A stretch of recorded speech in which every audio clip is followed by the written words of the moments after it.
गनप्यो जो होता है वो बुरी हालत में ग्राउंड के ऊपर गिरा पड़ा होता है और मास्टर उसे कहता है कि मैं तुम्हें एक सीक्रेट बताता हूँ और वो सीक्रेट ये है कि नाथरन सी का स्वॉर्ड किंग और साथ में अजूरे सी असैसिन उन लोगों ने जहाँ पर तुम्हारी एसोसिएशन यानी तुम्हारे डीमन कर्ल को छोड़ दिया है। दोनों जहाँ पर डीमन कर्ल के खिलाफ हो गए हैं, जिसकी वजह से तुम्हारा ग्रैंड मास्टर जहाँ पर कुछ भी नहीं कर पा रहा। हालांकि तुम सभी लोग जहाँ पर बुरी तरह से ऑर्थोडॉक्स म्यूरम के लोगों के हाथों से मारे जा रहे हो, लेकिन तुम्हारा ग्रैंड मास्टर वो जहाँ पर आकर कोई एक्शन क्यों नहीं ले रहा, वो हमारे खिलाफ कुछ क्यों नहीं कर रहा, क्योंकि उसने तुम सभी लोगों को छोड़ दिया है। ये बात सुनने के बाद मास्टर गनप्यो से कहते हैं कि ऐसा बिल्कुल भी नहीं हो सकता, हमारा ग्रैंड मास्टर ऐसा बिल्कुल भी नहीं है, हमारा सेक्टर लीडर इस तरह का इंसान नहीं है। तुम्हें यहाँ पर हमारे डिमोनिक पाथ के लोगों के बारे में कुछ भी नहीं पता और तुम्हें यहाँ पर सबका हिसाब चुकाना पड़ेगा अगर तुम हम सभी लोगों को यहाँ पर मारने वाले हो। इसी के साथ ही मास्टर से कहते हैं कि तुमने कुछ ज्यादा ही बातें कर दी और तुमने कुछ ज्यादा ही टाइम वेस्ट करवा दिया, जो कि तुम्हारी बॉडी सूट और तुम्हारी मार्शल आर्ट्स के साथ बिल्कुल भी सूट नहीं करता। और वो अपने साथियों से कहता है कि इसे मार डालो और उसके साथ ही जो होते हैं वो सभी लोग उसके ऊपर अटैक करने के लिए आगे बढ़ते हैं, जबकि मास्टर गनप्यो काफी ज्यादा गुस्से में होते हैं और कहता है कि मुझे यहाँ पर अगर जान देनी है तो फिर तुम में से आधों को तो अपने साथ लेकर जाऊंगा।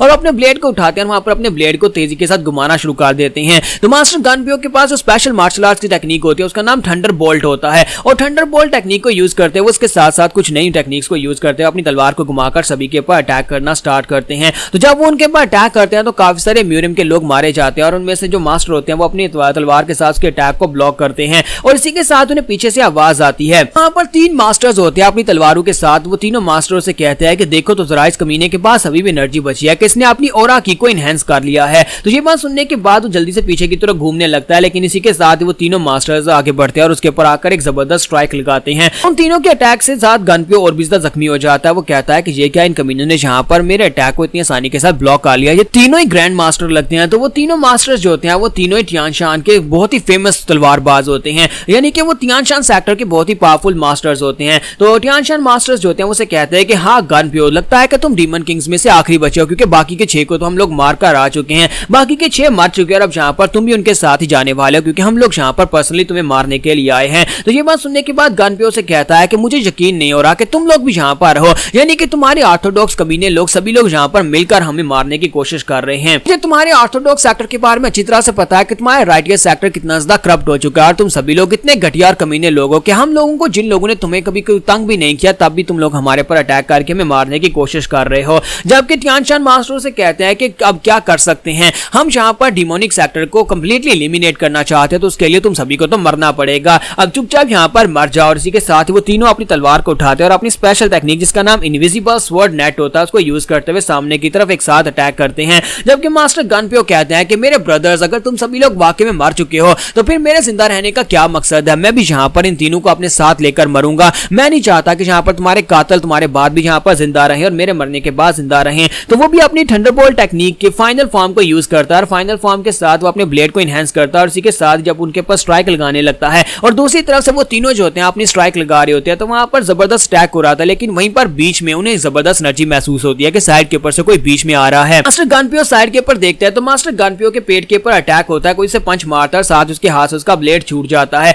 और इसी के साथ ही बाकी के तीनों मास्टर जो अटैक करने के लिए आगे बढ़ रहे थे उन तीनों तियानशान मास्टर्स के हाथ से भी उनके ब्लेड छूट जाते हैं, जैसे कि कोई उनके हाथ से उनके ब्लेड छीन कर ले गया हो। तो इसी के साथ उनके ब्लेड साइड के ऊपर गिरते हैं तो वो लोग जल्दी से साइड के ऊपर देखते हैं कि अब यहाँ पर कौन आ गया है। तो इसी के साथ ही फाइट वहीं पर रुक जाती है और वो लोग साइड के ऊपर देखते हैं। तो हमारा जून लोगों से कहता है कि तुम सभी लोग बाकी में बहुत ज्यादा पैथेटिक हो, मैं कितनी देर से तुम्हारी फाइट को यहाँ पर देख रहा था, तुम सभी लोग मार्शल मास्टर हो, लेकिन यहाँ पर सिर्फ और सिर्फ बकवास किए जा रहे हो, तुम्हें तो अभी तक यहाँ पर एक दूसरे के सर काट देने चाहिए थे। लेकिन तुम सभी की फाइट देखने के बाद मुझे लगता है कि अब यहाँ पर मुझे खुद आकर फाइटिंग का मजा लेना चाहिए, क्योंकि मेरा भी खून खोल रहा है फाइट करने के लिए। तो तियानशान मास्टर्स वहां पर सोच रहे होते हैं कि आखिर ये लड़का कौन है, इसकी स्पीड इतनी कैसे हो सकती है कि इसने हमारे हाथों से हमारे वेपन्स को छीन लिया, आखिर ऐसा लड़का कहां से आया होगा, हमने पहले कभी इसके बारे में क्यों नहीं सुना। तो इसी के साथ ही वो लोग उससे कहते हैं कमीने कहीं कि तुम कौन हो और तुम यहाँ पर हमारे साथ आकर प्रैंक्स क्यों कर रहे हो, दूसरे की फाइट में अपनी टांग क्यों अड़ा रहे हो। तुम्हारा जून से कहता है कि तुम्हें क्या लगता है कि मैं यहाँ पर बीच में अपनी टांग क्यों अड़ा रहा हूँ, क्योंकि मुझे भी यहाँ पर थोड़ा सा मजा करना है, इसी वजह से मैं यहाँ पर बीच में अपनी टांग अड़ा रहा हूँ। इसी के साथ ही हमारा जून से कहता है कि मुझे एक बात तो बताओ, क्या आज की म्यूरियम में ऐसा रूल नहीं होता, क्योंकि हमारी म्यूरियम में तो ऐसा रूल होता था जहां पर अगर किसी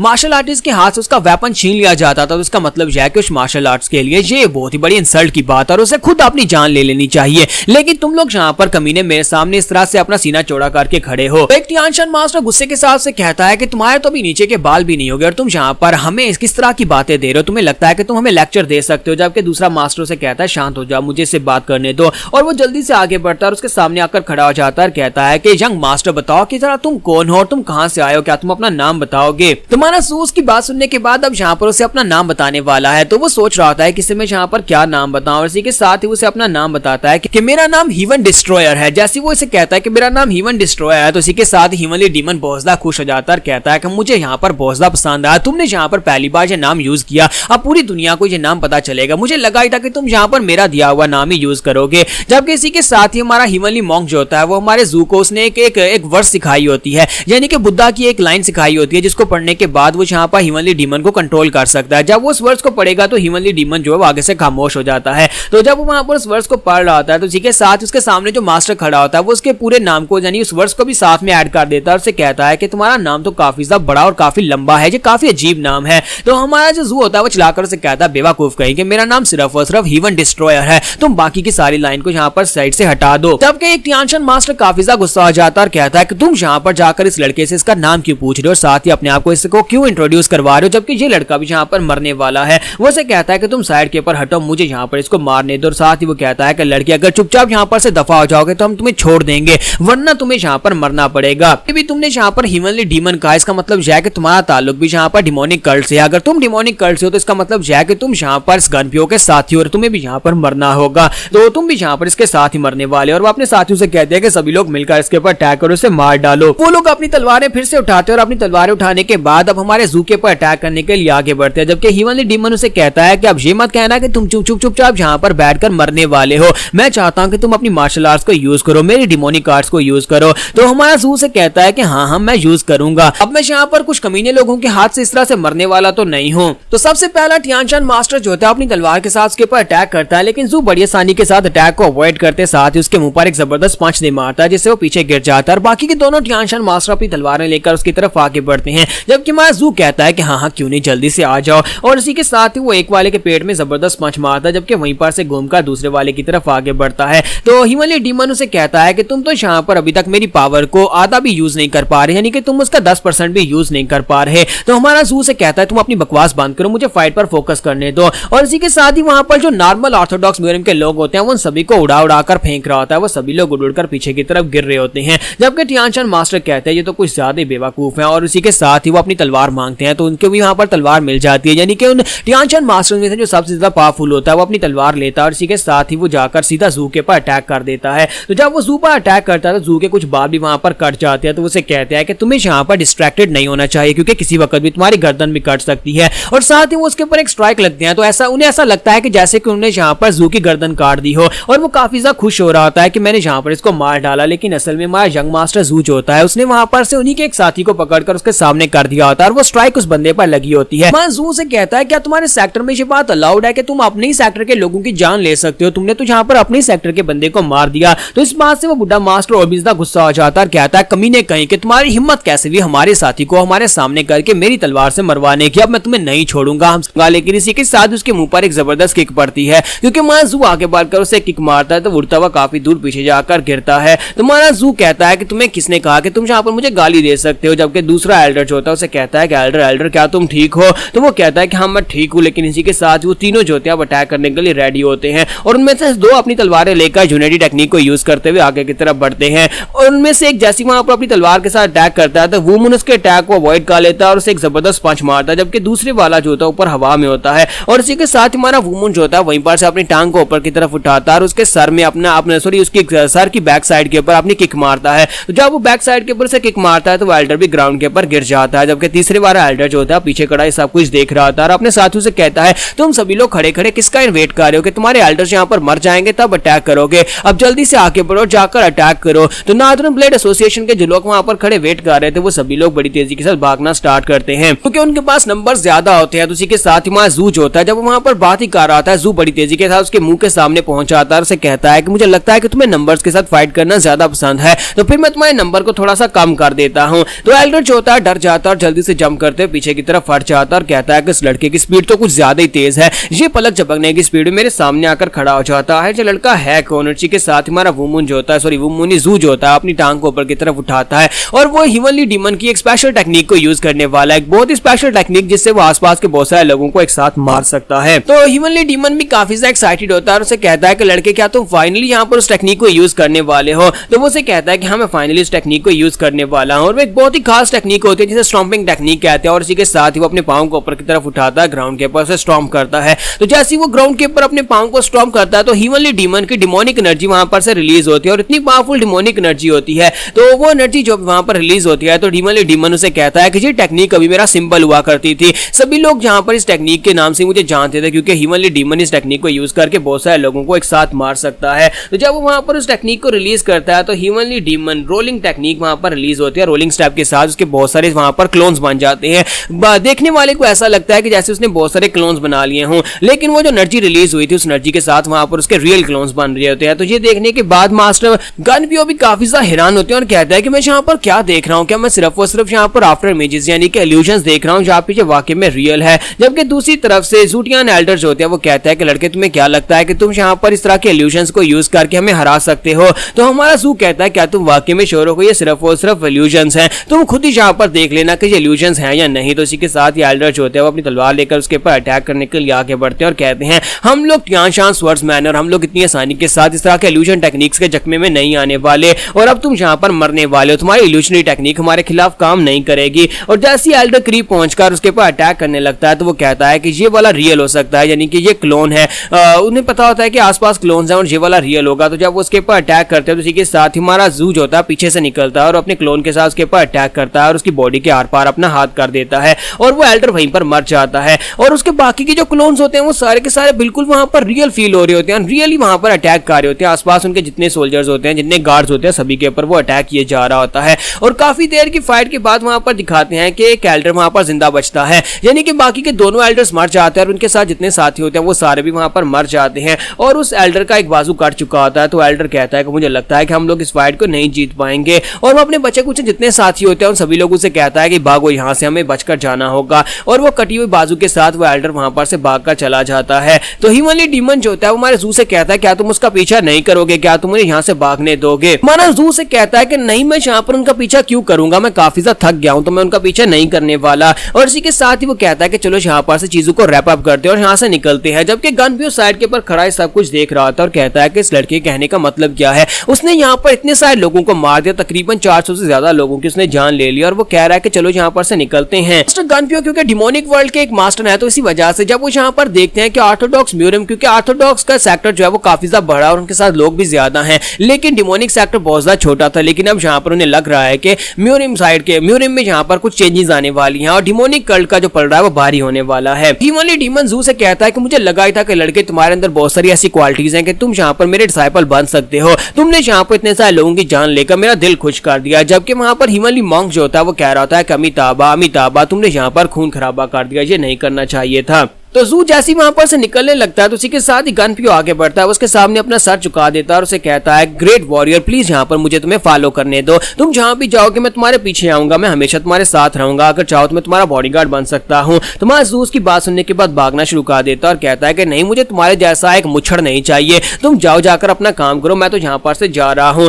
जबकि वो बेचारा वहां पर पीछे से चिल्लाता रह जाता है ग्रेट वॉरियर प्लीज यहाँ पर मेरी बात सुनो, प्लीज मेरे साथ रुको, लेकिन वो वहां पर नहीं रुकता। तो उसके साथ इसके बाद नेक्स्ट सीन जो होता है हमें काइफेंग सिटी का दिखाया जाता है कि हमारा ज़ू जो होता है वहां से सीधा काइफेंग सिटी में पहुंचता है। तो जब वो काइफेंग सिटी में पहुंचता है तो वहां पर पहले से रूमर्स फैले होते हैं, सभी लोग आपस में बातें कर रहे होते हैं। शहर के बीचों बीच सभी लोग पहले तो ये बात कर रहे होते हैं कि इस वक्त टाइशैंग की तरफ से और दूसरी तरफ से ऑर्थोडॉक्स म्यूरियम में नॉर्दर्न ब्लेड एसोसिएशन के लोग जो हैं वो 7 डीमन किंग्स का शिकार करने के लिए निकले थे। कहा जाता है कि उनमें से 6 डीमन किंग्स को मार दिया गया है और उनमें से एक डीमन किंग जिसका नाम गनपियो है, ब्लू फेस गनपियो, वो जिंदा बच गया है। लेकिन साथ ही वो लोग वहां पर दूसरी खबर के बारे में भी चर्चा कर रहे होते हैं कि वो लोग यहाँ पर इस बारे में बहस कर रहे होता है कि हमने सुना है कि एक नया बहुत ही पावरफुल मार्शल आर्टिस्ट जो है वो अपीयर हुआ है जिसका नाम हीवन डिस्ट्रॉयर है। हीवन डिस्ट्रॉयर इतना पावरफुल है कि उसने यहाँ पर ऑर्थोडॉक्स म्यूरियम के 500 मार्शल मास्टर्स की जान ले ली और साथ ही नॉर्दर्न ब्लेड एसोसिएशन के 170 लोगों की जान ली है। यानी कि उस अकेले बंदे ने जहाँ पर इतने सारे लोगों की जान ली है वो बहुत ही खतरनाक किस्म का डिमोनिक मास्टर है, उसको हीवन डिस्ट्रॉयर कहा जा रहा है। सिर्फ और सिर्फ एक ही टियानशान एल्डर जो वहां पर जिंदा बचकर वापिस आ पाया, बाकी के सभी एल्डर्स वहां पर मारे गए, बहुत सारे लोग वहां पर मारे गए।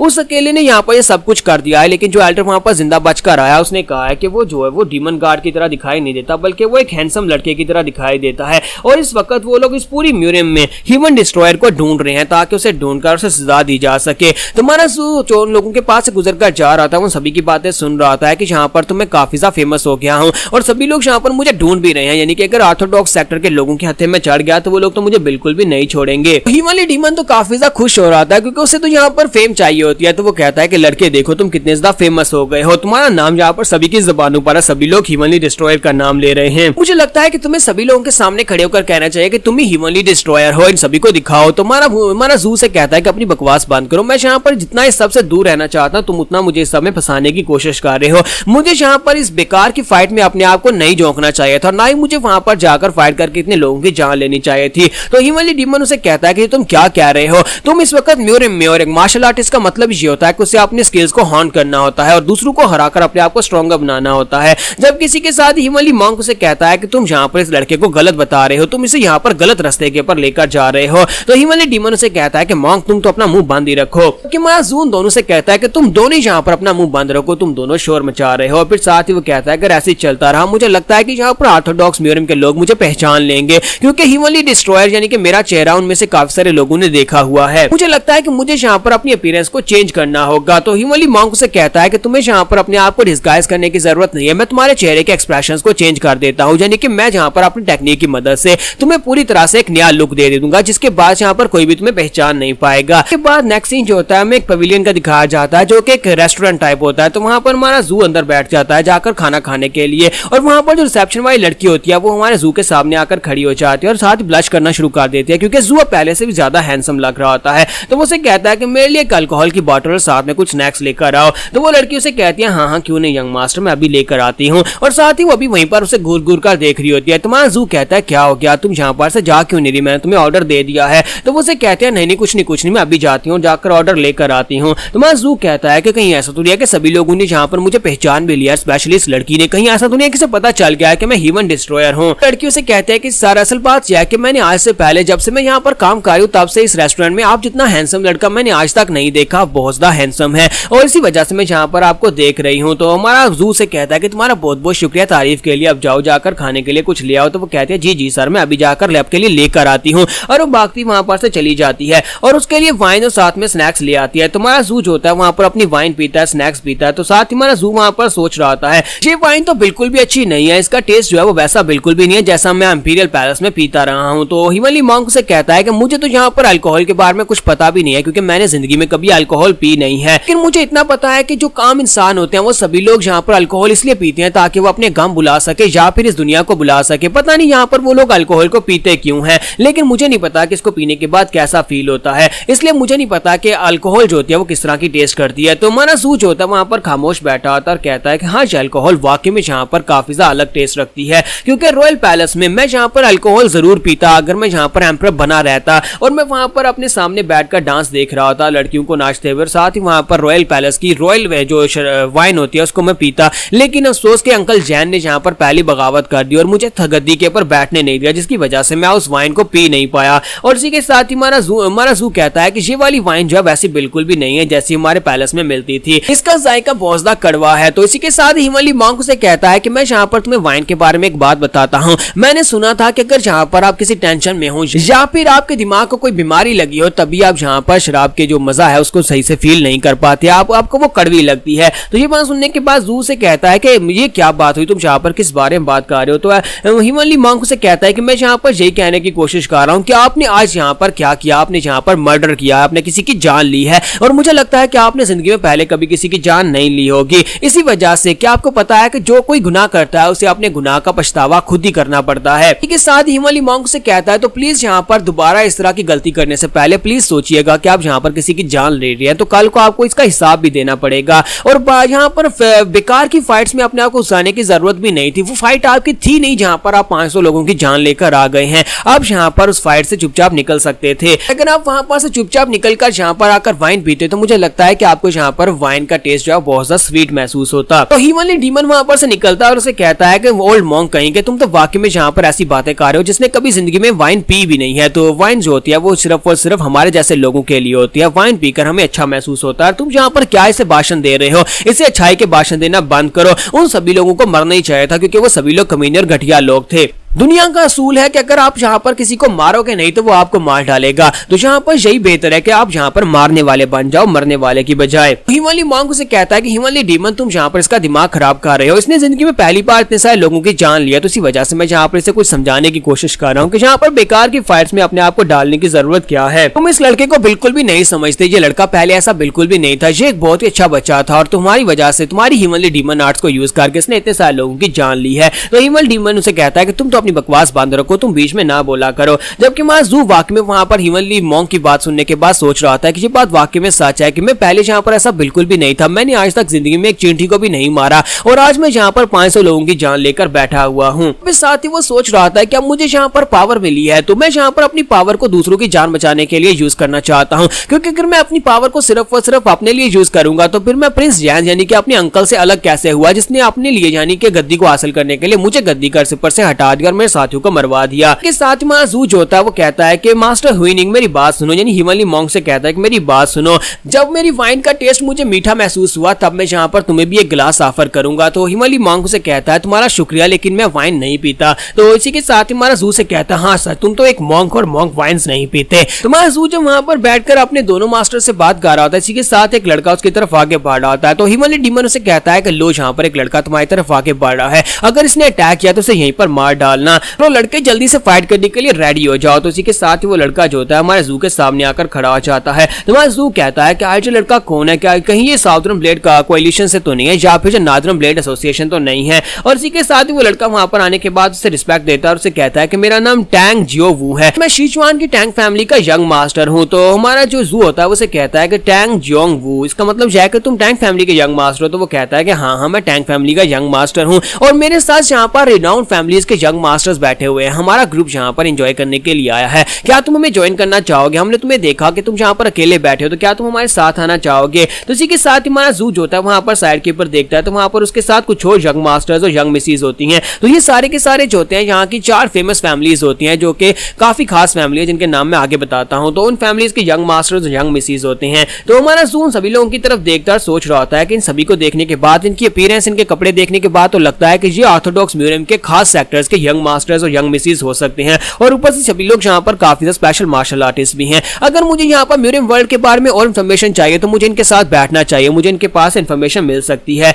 जू टैंक से कहता है कि हाँ क्यों नहीं, मैं यहाँ पर तुम्हें ज्वाइन करूंगा। और इसी के साथ ही वो उनके साथ वहां पर आ जाता है। तो वहां पर आने के बाद हमारा टैंक उसे इंट्रोड्यूस करवाता है और कहता है कि यहाँ पर आओ, इन सभी लोगों से ग्रीट करो, ये सभी लोग यहाँ पर तुम्हें अपने अपने बारे में बताएंगे। तो सबसे पहले वहां पर यंग मास्टर जो होता है उठकर खड़ा होता है, जो कि नैमगुंग फैमिली का यंग मास्टर होता है। तो उठकर खड़ा होता है और उसे कहता है कि मैं नैमगुंग फैमिली का यंग मास्टर हूँ, मेरा title divine white sword dragon है। हमारा जू जो होता है उसे कहता है कि मुझे तुमसे मिलकर काफी ज्यादा खुशी हुई। जबकि हिमालय डीमन उसे कहता है कि देखो इस लड़के के पास भी यहाँ पर एक टाइटल है। जबकि दूसरा लड़का जो पेंग क्लैन से होता है उसे कहता है कि मैं पेंग क्लैन का यंग मास्टर हूँ, मेरा टाइटल जो है वो आयरन ब्लड फिस्ट है। वहीं पर एक लड़की होती है जिसका नाम नैमगुंग एओन होता है। तो एओन जो होती है वो उसे देखकर काफी ज्यादा ब्लशकारी होती है। वो कहती है कि ये हमारे यंग मास्टर से तो ज्यादा ही क्यूट है और काफी ज्यादा हैंडसम भी है। जबकि उसके साथ एक और लड़की होती है जो कि नैमगुंग क्लैन की यंग मिस होती है, उसका नाम एमी होता है। तो एमी वहां पर उसे ग्रीट नहीं करती, यानी कि वो काफी ज्यादा गुस्से वाली होती है। और इसी के साथ ही वो सभी लोग जो होते हैं वो एक दूसरे से वहां पर ग्रीट करते हैं। और वहां पर एक लड़का होता है जो कि मूरोंग क्लैन से होता है। तो ये 4 महान क्लैन होते हैं, चारों महान क्लैन के यंग मास्टर यहाँ पर मौजूद होते हैं। तो यंग मास्टर नैमगुंग उसे कहता है कि मुझे लगता है कि हम सभी ने तो अपने आप को इंट्रोड्यूस करवा लिया, अब तुम्हारी बारी है, तुम बताओ कि तुम कौन और कहां से आए हो।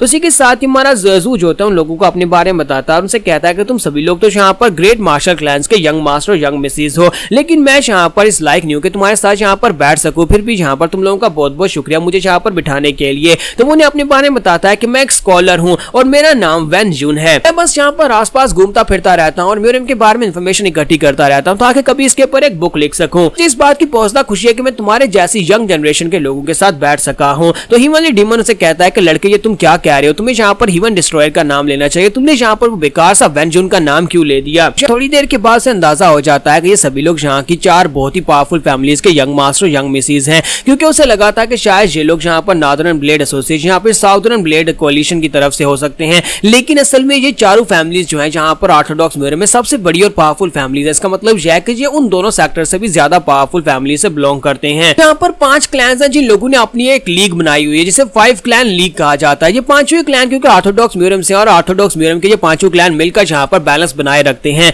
जबकि साउदर्न ब्लेड कोalition और जो नॉर्दर्न ब्लेड एसोसिएशन है वो सभी लोग जो है वो इनसे अलग हैं। हालांकि वो भी राइटियस हैं, लेकिन वो लोग अलग अलग काम करते हैं और इन लोगों के काम में अपनी टांग नहीं अड़ाते। यहाँ पर इनमें टोटल 5 क्लैन है, जिनमें नैमगुंग क्लैन है, टैंग क्लैन है, पेंग क्लैन है, जैन क्लैन है और रिनाउड नैमूरैंग क्लैन है। और ये सारे के सारे मिलकर आपस में यहाँ पर एक बहुत ही खास ग्रुप बनाते हैं जिसे 5 क्लैन ग्रुप कहा जाता है। वो इसी के साथ उन लोगों से कहता है कि यार तुम लोग यहाँ पर इस काइफेंग हाउस में क्या कर रहे हो? ये जगह तो तुम्हारे घरों से बहुत ज्यादा दूर है, क्योंकि तुम्हारी जो मेन फैमिलीज हैं वो तो चेंगडू में और जियांगनैन में है। तुम लोग इतनी दूर यहाँ पर क्या कर रहे हो? तो हिमालय डीमन उसे कहता है कि लड़के तुमने तो कहा था कि तुम सारे दिन की पैलेस में रहे हो, लेकिन तुम्हें तो यहाँ पर म्यूरम के बारे में सब कुछ पता है। मानसू से कहता है कि क्या तुम भूल रहे हो कि मैं यहाँ पर एम्परर बनने की ट्रेनिंग लेता रहा हूँ। मैं यंग प्रिंस था जिसकी वजह से मुझे अपने पूरे के पूरे जितनी कॉन्टिनेंट के ऊपर हमारा जो राज होने वाला था उसका मैप मैंने अच्छी तरह से पढ़ा हुआ है। तो यंग मास्टर पेंग उसे कहता है कि अगर हम यहाँ पर तुम्हें ये बात बताएंगे भी तब भी तुम हमारी बात के ऊपर विश्वास नहीं करोगे, क्योंकि म्यूरम में कुछ बहुत ही अजीब हो रहा है, कुछ अजीब हो रहा है। इसी वजह से हम लोग यहाँ पर उन सभी मसलों को सॉल्व करने के लिए निकले हैं। जैसा कि हमने तुम्हें यहाँ पर पहले बताया कि हम लोग यहाँ पर एक ऑर्गेनाइजेशन से ताल्लुक रखते हैं जिसे 5 क्लैन लीग कहता है और हम सभी मेंबर्स यहाँ पर कुछ मसले सॉल्व करने के लिए आए हैं। तो हेमी उसे कहती है कि तुम्हें यहाँ पर शायद काइफेंग के बारे में पता नहीं होगा कि काइफेंग सिटी जो है ये बैगर सेक्टर्स वालों का हेडक्वार्टर है, सिर्फ और सिर्फ बैगर सेक्टर वालों का नहीं बल्कि नॉर्दर्न ब्लेड एसोसिएशन वालों का भी यही हेडक्वार्टर है। तो ये बात सुनने के बाद माजू सोच रहा था कि मैं कौन सी सिटी में आकर फंस गया, जिन लोगों को मैंने मारा था उन्हीं लोगों के हेडक्वार्टर के अंदर आकर मैं बैठा हुआ हूँ। माजू उन लोगों से कहता है अगर यहाँ पर नॉर्दर्न ब्लेड एसोसिएशन वालों का बेस है तो फिर तुम लोग यहाँ पर क्या कर रहे हो? तुम लोग इस जगह के ऊपर क्यों मिल रहे हो? तुम किसी और सिटी में भी तो जाकर मिल सकते थे। हेमी गुस्से के साथ से कहते हैं कि तुम्हें क्या लगता है कि हम लोग यहाँ पर क्या करने के लिए आए होंगे? बहुत ही जल्दी यहाँ पर नॉर्दर्न ब्लेड एसोसिएशन वाले एक बहुत ही बड़ा ग्रैंड बैंक्वेट रखने वाले हैं ऑर्थोडॉक्स फैक्शन के लिए, और हम लोग क्योंकि यहाँ पर उसी सेक्टर से यानी ऑर्थोडॉक्स म्यूरम से हैं तो हम सभी लोग भी इसी बैंक्वेट पार्टी को ही एंजॉय करने के लिए यहाँ पर आए हैं, यानी उसको ज्वाइन करने के लिए यहाँ पर आए हैं। तो उसका भाई उसे कहता है कि हेमी क्या तुम यहाँ पर हमारे गेस्ट के साथ इस तरह बदतमीजी से बात करोगे? तुम कुछ ज्यादा ही रूडली बात कर रही हो, सर आराम से बात करो। तो वो कहती है अच्छा ठीक है बिग ब्रदर, मैं यहाँ पर आराम से बात करूंगी। तो उसी के साथ ही जू लोगों से कहता है कि मुझे एक बात बताओ कि तुम लोगों ने कहा कि नॉर्दर्न ब्लेड एसोसिएशन वाले यहाँ पर एक बहुत ही बड़ी बैंक्वेट पार्टी देने वाले हैं, तो इसका मतलब यह है कि उस बैंक्वेट पार्टी में बहुत सारे और मार्शल आर्टिस्ट भी आने वाले हैं। तो हेमी से कहते हैं कि हाँ यहाँ पर और भी आने वाले हैं, तुम्हें क्या लगता है कि और नहीं आएंगे? क्या हम लोग ही सिर्फ आएंगे? तो जू से कहता है कि हाँ मुझे लगा था, इसी वजह से जब मैं यहाँ पर एंटर हुआ काइफेंग सिटी में तो यहाँ पर बहुत सारे मार्शल आर्टिस्ट को मैंने देखा, यहाँ पर तो बहुत सारे लोग हैं और मुझे म्यूरम के बारे में ज्यादा कुछ नहीं पता। तो ब्रदर नैमगोंग उसे कहता है कि हाँ यहाँ पर लगता है कि तुम्हें म्यूरम के बारे में कुछ भी नहीं पता, और तुम यहाँ पर म्यूरम के बारे में क्या कुछ जानना चाहते हो? म्यूरम एक बहुत ही खतरनाक जगह है और म्यूरम यहाँ पर किसी वक्त भी बदल सकती है, क्योंकि यहाँ पर बहुत ज्यादा खतरा हर वक्त मंडलाता रहता है। अब जबकि यहाँ पर मुसीबत और भी ज्यादा बढ़ चुकी है तो इसी वजह से अब यहाँ पर टेंशन भी बढ़ चुकी है। तो हमारा जू कहता है कि इस बात का क्या मतलब है? तो नैमगोंग उसे कहता है कि शायद तुम्हें नहीं पता कि डिमोनिक पाथ और जो ऑर्थोडॉक्स पाथ है उन दोनों के बीच में एक लड़ाई चल रही है। तुमने यहाँ पर ये बात तो सुनी होगी कि यहाँ पर डिमोनिक कल्ट के जो 7 डीमन किंग्स थे उनमें से 6 डीमन किंग्स को ऑर्थोडॉक्स म्यूरम के लोगों ने मार डाला है, और बाकी के एक जो बंदा बचा है उसके पीछे भी लगे हुए हैं ताकि उसे भी ढूंढकर मारा जा सके। ये सभी लोग यहाँ पर से डिमोनिक पाथ के लोगों को हमेशा के लिए खत्म करना चाहते हैं, और अब ये फाइट जो है वो लगता है कि एंड तक जाएगी। हालांकि शुरुआत से यहाँ पर जो दोनों पावर्स जो थी एग्जिस्ट करती आई हैं, यानी डिमोनिक कल्ट और साथ में ऑर्थोडॉक्स जो है एक बैलेंस में यहाँ पर एग्जिस्ट करते रहे हैं, लेकिन अब यहाँ पर ऑर्थोडॉक्स के लोगों ने फैसला किया, स्पेशली नॉर्दर्न ब्लेड एसोसिएशन के लोग जो हैं उन लोगों ने फैसला किया है कि वो यहाँ पर और ज्यादा डिमोनिक कल्ट के लोगों को बर्दाश्त नहीं करेंगे और एक एक करके उन सभी को ढूंढ ढूंढ कर मारा जा रहा है। तो नैमगोंग उसे कहता है कि इस वक्त सिचुएशन ऐसी है कि यहाँ पर हर किसी को इन दोनों ग्रुप्स में से किसी एक ग्रुप को चूज करना ही पड़ेगा। तो माजू से कहता है कि इस बात का क्या मतलब है कि कुछ लोग तो ऐसे भी होते हैं ना जो कि दोनों में से किसी को चूज नहीं करना चाहते, जो न्यूट्रल रहना चाहते हैं, जिनका इन सबसे कोई ताल्लुक नहीं है, फाइट से कोई ताल्लुक नहीं है। तो ये बात सुनने के बाद नैमगोंग उसे कहता है काश ऐसा होता, लेकिन अफसोस कि यहाँ पर जो लोग किसी ग्रुप को ज्वाइन नहीं करते वो लोग मारे जाते हैं, क्योंकि उन लोगों को मार दिया जाता है। उन्हें लगता है कि ये लोग उनके लिए स्पाई का काम कर रहे हैं, या फिर हमें लगता है कि वो स्पाई का काम कर रहे हैं, इसी वजह से वो लोग यहाँ पर मारे जाते हैं। तो माजू कहता है कि यहाँ पर म्यूरम की सिचुएशन तो कुछ ज्यादा ही खराब है, यहाँ पर तो जबरदस्ती एक दूसरे सेक्टर को ज्वाइन करने के लिए कहा जा रहा है कि जहाँ पर चूज करो कि तुम्हें कौन से सेक्टर को चूज करना है। तो माजू से कहता है कि मुझे एक बात बताओ कि तुमने कहा कि जो लोग यहाँ पर किसी एक सेक्टर को ज्वाइन नहीं करते, दोनों फैक्शंस में से किसी एक को ज्वाइन नहीं करेंगे, उनको मार दिया जाता है। तो बताओ ये कर कौन रहा है, कौन जहाँ पर इनको मार रहा है? तो ये बात सुनने के बाद सभी यंग मास्टर्स वहां पर थोड़ी देर के लिए खामोश होता है, फिर साथ उसे कहता है कि हम लोग बड़े अफसोस के साथ कहना पड़ रहा है कि हमारी ऑर्थोडॉक्स यानी कि राइटिया सेक्टर के लोग ये गमीना और घटिया काम कर रहे हैं। अगर कोई यहाँ पर राइटिया सेक्टर को ज्वाइन नहीं करेगा तब भी वो मरेगा, अगर कोई कहेगा कि वो डिमोनिक पाथ को ज्वाइन कर रहा है तब भी वो उनके हाथ से मरेगा। लेकिन हम सभी लोग यहाँ पर इस बात से बिल्कुल भी एग्री नहीं करते। हम लोग उन लोगों जैसे बिल्कुल भी नहीं है जो लोग अपने आप को राइटियस तो कहते हैं लेकिन जहाँ पर काम सारे गलत कर रहे हैं। तो हिमालय डीमन उसकी बात सुनने के बाद हमारे जू से कहता है देखो जरा ये लड़के की सोच कितनी ज्यादा अच्छी है, मुझे लगता है कि ये लड़का वाकई में एक राइटियस लड़का है जो बहुत ही अच्छी सोच रख रहा है। और इसी के साथ ही हेमी जो होती है वो अपने भाई से कहते हैं कि ब्रदर तुम्हें नहीं लगता कि तुम्हें यहाँ पर इस तरह की बातें सभी लोगों के सामने नहीं करनी चाहिए, जबकि हम लोग यहाँ पर इस वक्त नॉर्दर्न ब्लेड एसोसिएशन के बेस पर बैठे हुए हैं, कोई भी तुम्हारी बात को सुन सकता है। तुम्हारा जू वहां पर सोच रहा था कि मुझे लगता है कि यहाँ पर इन लोगों ने बिल्कुल ठीक कहा है, यहाँ राइटियस सेक्टर जो है पूरी तरह से खराब हो चुके हैं। मेरे अंकल को ही ले लो, वो भी एक राइटियस सेक्टर से ही ताल्लुक रखते हैं, लेकिन उन लोगों ने यहाँ पर क्या किया, मुझे पहले से खदेड़ दिया और मुझे वहां पर से मारने की कोशिश भी की है। तो उन लोगों से कहता है कि तुम लोगों का बहुत बहुत शुक्रिया, मुझे यहाँ पर इस बारे में कुछ भी आइडिया नहीं था कि म्यूरियम के अंदर हालात किस तरह के हैं, तुम लोगों ने यहाँ पर मुझे काफी कुछ नया बताया है। यंग मास्टर नैमगोंग से कहता है कि तुम यहाँ पर म्यूरियम के बारे में काफी कुछ जानना चाहते हो, तो क्या तुम यहाँ पर कुछ और सवाल पूछना चाहते हो? मुझे लगता है कि हम तुम्हारे सवालों के जवाब दे सकते हैं, पूछो तुम क्या पूछना चाहते हो। तो जू कहता है कि मेरा सवाल थोड़ा सा अटपटा है, तो क्या तुम लोग यहाँ पर इस सवाल का जवाब दे पाओगे? मुझे एक बात तो बताओ, ये बताओ कि इस वक्त म्यूरियम में सबसे ज्यादा स्ट्रॉन्गेस्ट कौन है? तो ये बात सुनने के बाद नैमगोंग से कहता है जरा मुझे सोचने दो, अगर मैं यहाँ पर गलत नहीं हूँ तो फिर मैं यहाँ पर तुम्हें सोचकर बताता हूँ। तो इसी के साथ वो सभी लोगों के चेहरे के एक्सप्रेशंस भी चेंज हो जाते हैं। तुम्हारा जू कहता है क्या होगा, क्या मैंने कोई गलती कर दी? तो इसी के साथ ही नैमगोंग से कहता है कि अगर मैं यहाँ पर तुम्हें सच्ची बताऊं यानी कि अपने सही बात में बताऊं कि इस वक्त पूरी की पूरी म्यूरियम में सबसे ज्यादा स्ट्रॉन्गेस्ट इंसान जो है वो डिमोनिक कर्ल का ग्रैंड मास्टर है, यानी कि वो डिमोनिक पाथ का ग्रैंड मास्टर है। तो ये बात सुनने के बाद हिमालय डीमन कहता है कौन डिमोनिक कर्ल का ग्रैंड मास्टर, इसे तो मेरा नाम लेना चाहिए था। यंग मास्टर नैमगोंग से कहता है लेकिन ये म्यूरियम जो है ये बहुत ज्यादा बड़ी और बहुत सारे ऐसे हिडन मास्टर्स हो सकते हैं जो कि दुनिया के सामने नहीं आना चाहते। फिलहाल के लिए तो हमें सिर्फ और सिर्फ डिमोनिक पाथ के ग्रैंड मास्टर के बारे में पता है, हो सकता है कोई ऐसे छुपे हुए मास्टर जो किसी जंगल में बैठकर कल्टीवेट कर रहे हो। जून लोगों से कहता है कि मैं यहाँ पर हिस्ट्री में से तुमसे एक सवाल पूछना चाहता हूँ, क्या तुम लोग यहाँ पर मुझे शाओलिन के 6 एंसेस्टर जिसका नाम मास्टर हुइनिंग था उसके बारे में बता सकते हो? तो नैमगोंग से कहता है कि तुम यहाँ पर कहाँ 700 साल पुरानी बात कर रहे हो, आज से 700 साल पहले मास्टर हुइनिंग हुआ करते थे और मास्टर हुइनिंग जो थे वो काफी अच्छे इंसान थे और काफी ज्यादा स्ट्रॉन्गर भी थे, लेकिन उनके बारे में तो अब सभी लोग भूल चुके हैं। तो ये बात सुनते ही हिमालय डीमन बहुत ज्यादा खुश हो जाता है और उसे कहता है कि बुड्ढे घुसड़ कहीं के देखो यहाँ पर लोग तुम्हें भूल चुके हैं, इसका मतलब यह है कि तुम्हारा नाम तो कहीं पर भी लिखा हुआ नहीं और कोई भी तुम्हें याद भी नहीं करता। इसी के साथ ही जून लोगों से कहता है कि अच्छा मेरे एक और सवाल का जवाब दो, मैंने म्यूरियम में एक बहुत ही स्ट्रॉन्गर फिगर के बारे में सुना था जिसे हिमालय डीमन कहते थे, क्या तुम हिमालय डीमन के बारे में जानते हो? तो यंग मास्टर नैमगोंग से कहता है कि तुम अचानक से हिमालय डीमन के बारे में क्यों पूछ रहे हो? और साथ ही उसे कहता है कि हिमालय डीमन के बारे में बहुत सारी कहानियां हैं, लेकिन वो सारी की सारी कहानियां उनमें से लगता नहीं है किसी के अंदर सच्चाई होगी, इसी वजह से हम लोग यहाँ पर उन कहानियों के ऊपर बात नहीं करेंगे। तो हिमालय डीमन जब बात सुनते गुस्सा आ जाता है और कहता है ये क्या बकवास कर रहा है, वो सारी की सारी कहानियां नहीं है बल्कि वो वाकई में सच है, यहाँ तक कि बियॉन्ड द हीवन भी वो बुड्ढे मास्टर भी इस बारे में जानते हैं। तुम्हारा जूस की बात सुनने के बाद हैरान होता है कि ये किन मास्टर्स की बात कर रहा है कि बियॉन्ड द हीवन भी यहाँ पर मास्टर्स जानते हैं। और जब वो लोग वहां पर बात कर रहे होते हैं इसी के साथ उन्हें साइड के ऊपर से एक लड़की के चिल्लाने की आवाज आती है और वो सभी लोग जल्दी से घूमकर पीछे की तरफ देखते हैं। तो वहां पर नॉर्दर्न ब्लेड एसोसिएशन की एक स्पेशल स्क्वाड होती है जो कि एक लड़की का पीछा करते वहां पर आती है। तो वो लड़की बेचारी वहां पर नीचे गिरी पड़ी होती है और वो मास्टर से कहता है कमीनी कहेंगी तुम्हें क्या लगा था कि तुम यहाँ पर हमारे हाथों से बचकर निकल पाओगी, तुम्हें यहाँ पर भागना नहीं चाहिए था। जबकि वो उनसे कह रहे थे प्लीज मुझे छोड़ दो, प्लीज मुझे जाने दो।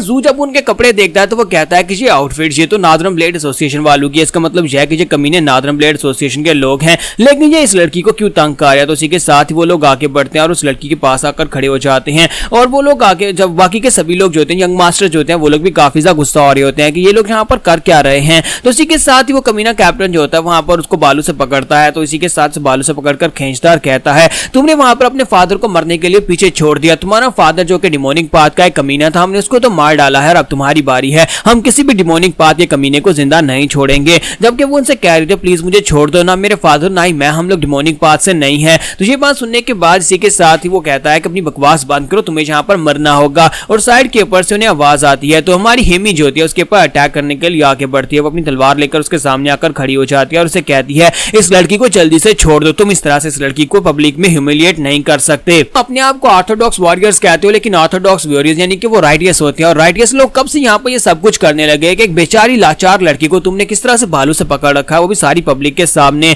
और बाकी के सभी लोग भी वहां पर चलाकर उसे कहना शुरू कर देते हैं हाँ नॉर्दर्न ब्लेड एसोसिएशन के लोग जो है कुछ ज्यादा ही खराब होते जा रहे हैं, आप लोग यहाँ पर कानून को नहीं मानते और आप लोग यहाँ पर इस लड़की को इस तरह से इसके ऊपर जुल्म नहीं कर सकते। जब किसी के साथ ही वो स्क्वाड लीडर उसे कहता है कि तुम्हें क्या लगता है कि हम लोग यहाँ पर इसके साथ ये नहीं कर सकते, हम लोग नादरन एसोसिएशन की एक बहुत ही स्पेशल लॉ एनफोर्समेंट स्क्वाड है और तुम लोग बीच में आकर अपनी टांग नहीं अड़ा सकते। आखिर तुम लोगों की हिम्मत कैसे भी यहाँ पर बीच में ये सब कुछ करने की, अगर तुम लोग ऐसा करोगे तो फिर तुम लोगों को भी इसका साथ ही समझा जाएगा और तुम्हें भी सजा दी जाएगी। ये बात सुनने के बाद हेमी उसे कहती है कि तुम्हें क्या लगता है कि तुम लोग यहाँ पर हमें भी दबा सकते हो जिस तरह से तुम इस लड़की और बाकी सभी लोगों को डरा धमका कर रखा हुआ है। क्या तुम्हें लगता है कि तुम्हारा जोर नैमगुंग क्लैन के ऊपर भी चलने वाला है? अगर चल सकता है तो बताओ कि तुम यहाँ पर नैमगुंग हेमी यानी कि यंग मिस के खिलाफ क्या ही कर पाओगे। तो ये बात सुनने के बाद बाकी के सभी लोग भी काफी हैरान होते हैं और कहते हैं कि इस लड़की ने कहा कि इसका नाम नैमगुंग हेमी है, इसका मतलब यह है कि ये नैमगुंग फैमिली की यंग मिस है, जो अज़ूर स्काई डिवाइन स्वॉर्ड की बेटी है। तो ये बात सुनने के बाद वो उसे कहता है अच्छा तो तुम्हारा नाम नैमगुंग हेमी है, लेकिन नैमगुंग क्लैन के लोग यहाँ पर आकर हमारे काम में अपनी टांग नहीं अड़ा सकते।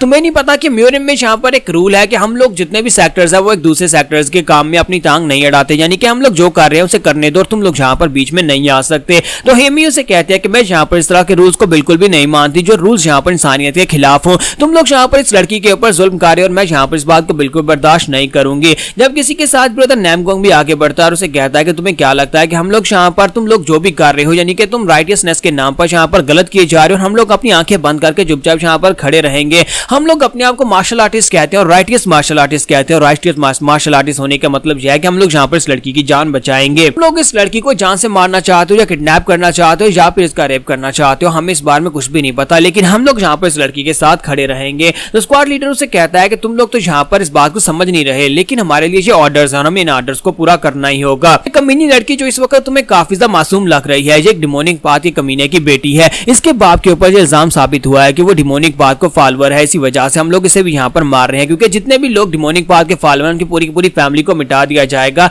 ये हमारे लीडर के ऑर्डर हैं और अगर हमारे लीडर के ऑर्डर है तो उसका मतलब यह है कि हमें इन ऑर्डर्स को पूरा करना ही होगा और तुम लोग यहाँ पर बीच में नहीं आ सकते, और अगर तुम लोग यहाँ पर बीच में आओगे तो फिर हमें यहाँ पर तुम्हारे खिलाफ भी कार्रवाई करनी पड़ेगी, क्योंकि हम लोग लॉ एनफोर्समेंट स्क्वाड है, ना कि हम लोग कोई आम से मार्शल आर्टिस्ट हैं। जब वो उनसे कहता है कि हमें यहाँ पर फोर्स यूज करना पड़ेगी, इसी के साथ ही वहां पर उन्हें पीछे से हंसने की आवाज आती है। तो हमारा नैमगुंग जो होता है वो हंसते हुए कहता है कि तुम्हें क्या लगता है कि तुम यहाँ पर हमारे सामने फोर्स को यूज कर पाओगे? अगर तुम यहाँ पर किसी और से कह रहे होते, आम लोगों से कह रहे होते तो फिर तो अलग बात थी, लेकिन क्या तुम्हें लगता है कि तुम नैमगुंग क्लैन के खिलाफ यहाँ पर फोर्स को यूज कर पाओगे? कब से तुम्हारी नादरन ब्लेड एसोसिएशन की लॉ एनफोर्समेंट एजेंसी जो है वो इतनी ज्यादा एरोगेंट हो गई और तुम लोग कुछ ज्यादा ही एरोगेंट होते जा रहे हो। हम सभी लोग यहाँ पर इसको डिफेंड करेंगे और वो सभी यंग मास्टर्स जो होते हैं वो आगे बढ़ते हैं और सभी लोग आकर उसके सामने खड़े हो जाते हैं। वहां पर 8 डिसाइपल्स उसके सामने खड़े होते हैं, उन लोगों के सामने वहां पर सारे के सारे प्रेस्टिजियस फैमिलीज के यंग मास्टर्स होते हैं। तो स्क्वाड लीडर उनसे कहता है कि यंग मास्टर्स ये ऑफिशियल बिजनेस है, तुम लोग ऑफिशियल बिजनेस में अपनी टांग मत अड़ाओ। मैं बार बार तुम्हें एक ही बात कह रहा हूँ। और साथ ही वो सोच रहा होता है कि इन सभी के कपड़ों को देखकर तो लगता है कि सभी लोग यहाँ पर चारों बड़ी फैमिलीज के यंग मास्टर यंग मिसिस हो सकते हैं। और साथ ही वो उसे कहता है कि सर क्या आप यहाँ पर हमें डराने की कोशिश करने वाले हैं? अपने स्टेटस और अपनी पावर को यूज करके हमें डराने की कोशिश कर रहे हैं? तो नैमगुंग उसे कहता है कि नहीं, मैं तो तुम्हें यहाँ पर डराने की कोशिश नहीं कर रहा, मैं तो बस मैं सीधी सीधी वार्निंग दे रहा हूँ कि इस लड़की को छोड़ो और जहाँ पर से दफा हो जाओ, वरना तुम्हारे साथ बहुत ही बुरा हो सकता है, क्योंकि हमें फिर तुमसे यहाँ पर फाइट करना पड़ेगी और उसके बाद हमारी फैमिलीज यहाँ पर तुम्हारी नादरन ब्लेड एसोसिएशन के खिलाफ फाइट करेंगी। तो ये बात सुनने के बाद स्क्वाड लीडर जो होता है वहां पर खामोश हो जाता है। फिर साथ ही वो सोच रहा होता है कि मुझे जाकर अपने सुपीरियर्स को इस बारे में रिपोर्ट करना पड़ेगा, और वह सोच रहा था कि मैं यहाँ पर से वापस जाकर रिपोर्ट करूं, लेकिन इसी के साथ उनका जो ऑफिसर होता है यानी उनका जो कैप्टन होता है स्क्वाड का, वो अंदर आता है और कहता है कि तुम्हें जाकर मुझे ढूंढ कर रिपोर्ट करने की जरूरत नहीं है, मैं यहीं पर आ चुका हूं। और इसी के साथ ही वहां पर आकर खड़ा हो जाता है। तो इस बंदे को, इसका जो टाइटल होता है उसका नाम होता है स्माइलिंग एलिमिनेटिंग स्वॉर्ड, और इसका नाम जो होता है वो होता है। तो मार्शल आर्टिस्ट वो उसके साथ आकर खड़ा हो जाता है और उसे कहता है कि यहाँ पर चल क्या रहा है? क्या तुम्हें पता नहीं है कि जब तुम लोगों ने स्क्वाड को ज्वाइन किया था लॉ एनफोर्समेंट की, उस वक्त तुम्हें एक रूल सिखाया गया था कि कभी भी यहाँ पर पीछे नहीं मुड़ना, चाहे कुछ भी हो जाए। जब हमें ऑर्डर्स दिए जाते हैं तो हमें उस ऑर्डर को पूरा करना होता है। अब चाहे यहाँ पर तुम्हारे सामने हमारे लॉर्ड क्यों ना आकर खड़े हो जाएं, इस लड़की को मारने के ऑर्डर्स है तो इस लड़की को मारो और अपना काम खत्म करो। तो वो सभी लोग वहां पर उसके सामने अपने घुटने टेक देते हैं और कहते हैं कैप्टन प्लीज हमें माफ कर दीजिएगा, लेकिन ये सारे के सारे पांचों बड़ी फैमिलीज के यंग मास्टर हैं, इसी वजह से हम लोग हेजिटेट कर रहे थे। जूझ होता है वो साइड के ऊपर खड़ा है, सारी सिचुएशन को एनालाइज कर रहा होता है। हिमालय डीमन उसे कहता है कि ये कमीना जो चॉपस्टिक जैसा बास्टर्ड है, ये इसकी बॉडी के अंदर से बहुत ही पावरफुल एनर्जी निकल रही है, ऐसे लगता है जैसे कि ये एक बहुत ही प्रोफेशनल वॉरियर है और इसने बहुत सारे लोगों की जान भी ली है। तो मास्टर वो उन लोगों से कहता है कि नैमगुंग फैमिली के यंग मास्टर, तुम्हें नहीं लगता कि तुम लोग यहाँ पर अपनी लाइन को क्रॉस कर रहे हो? चाहे तुम लोग यहाँ पर किसी बड़ी फैमिली के यंग मास्टर क्यों ना हो, लेकिन तुम लोग यहाँ पर किसी दूसरे की टेरिटरी में आकर उनके काम में मुदाखलत नहीं कर सकते। तो नैमगुंग उसे कहता है तो फिर इस बात से क्या फर्क पड़ता है, तुम यहाँ पर क्या ही कर लोगे? तो मास्टर वो उसे कहता है कि तुम लोग यहाँ यहाँ पर अपने सेक्टर्स को रिप्रेजेंट कर रहे हो, तुम्हारी यहाँ पर जो भी बात करोगे वो तुम्हारे लीडर्स की तरफ से ही होने वाली है। अगर तुम्हारी वजह से नॉर्दर्न ब्लेड एसोसिएशन और पांचों सेक्टर्स की लीग के दरमियान में जो फूट पड़ जाती है तो फिर बताओ कि उसका जिम्मेदार कौन होगा? क्या तुम लोग इसकी रिस्पॉन्सिबिलिटी ले सकते हो कि तुम्हारी वजह से अगर नॉर्दर्न ब्लेड एसोसिएशन वाले तुम्हारे दुश्मन बन जाते हैं तो फिर क्या होने वाला है? क्योंकि तुम लोग यंग मास्टर्स, इसका मतलब यह है कि तुम लोग अपने क्लैंस के अगले लीडर बनने वाले हो, और अगले लीडर बनने के बाद क्या तुम्हारे बारे में जो इन्फॉर्मेशन फैले कि तुम लोगों ने यहाँ पर डिमोनिक पाथ के एक बंदे को बचाया था, यानी उसकी मदद की थी, तो फिर क्या होगा? क्या लोग तुम्हें इस बात को एक्सेप्ट करेंगे? तुम लोग राइट के सेक्टर के लोग हो। तो नैमगोंग उसे कहता है, तो तुम्हारे कहने का मतलब यह है कि हम लोग यहाँ पर डिमोनिक पाथ के लोगों की मदद कर रहे हैं। तो वो उसे कहता है कि मेरे कहने का मतलब तो यही था, क्या मैंने यहाँ पर कुछ गलत कहा है? क्योंकि तुम लोगों के इस एक्ट की वजह से दोनों सेक्टर्स के दरमियान में एक रिलेशनशिप जो है वो खराब होने वाला है और तुम्हें यहाँ पर इसकी रिस्पॉन्सिबिलिटी उठानी पड़ेगी। तो पेंग क्लैन का यंग मास्टर चलाकर उसे कहता है, कमीने कहीं कि तुम यहाँ पर नैमगोंग क्लैन के यंग मास्टर को धमकी नहीं दे सकते हो, ना यहाँ पर उसे इस टोन में बात कर सकते हो। अपना बुक बंद करो, यहाँ पर से दफा हो जाओ, जब हम लोग यहाँ पर आराम से तुमसे बात कर रहे हैं। तो इसी के साथ ही कैप्टन वू जो होता है वो उसे कहता है कि तुम तो अपनी बकवास बांधी रखो, तुम्हारी ड्रेसिंग को देखकर तो लगता है कि तुम पेंग क्लैन के यंग मास्टर हो, और पेंग क्लैन नैमगोंग क्लैन की तरह बड़ा कोई रिनाउंड क्लैन नहीं है। इसी वजह से तुम यहाँ पर मेरे सामने, तुम्हारी औकात इससे बहुत ज्यादा कम है, इसी वजह से तुम अपना मुंह बंद रखो। अगर नैमगोंग क्लैन का यंग मास्टर यहाँ पर बात कर रहे हो तो तुम्हें यहाँ पर बीच में बोलना नहीं चाहिए, वरना मैं यहाँ पर इस बात का बिल्कुल भी लिहाज नहीं करूंगा कि तुम्हारे जैसा एक कीड़ा मेरे हाथ से मारा जाए। और साथ ही कैप्टन वो अपने लोगों से कहता है कि हमारी जितनी स्क्वाड के लोग इस वक्त बाहर हैं उन लोगों से कहो कि इस जगह को पूरी तरह से घेर ले और किसी को भी यहाँ पर से बाहर मत निकलने देना। और साथ ही वो यंग मास्टर नैमगोंग से कहता है कि अब तुम यहाँ पर क्या करोगे? हमारे लोगों ने तो इस जगह को चारों तरफ से घेर लिया और तुम लोग भी अब यहाँ पर से बाहर नहीं निकल सकते। तो यहाँ पर हमारी एपिसोड का एंड होगा। तो नेक्स्ट एपिसोड में देखेंगे कि अब ये लोग यहाँ पर से इस जगह से कैसे बाहर निकलेंगे।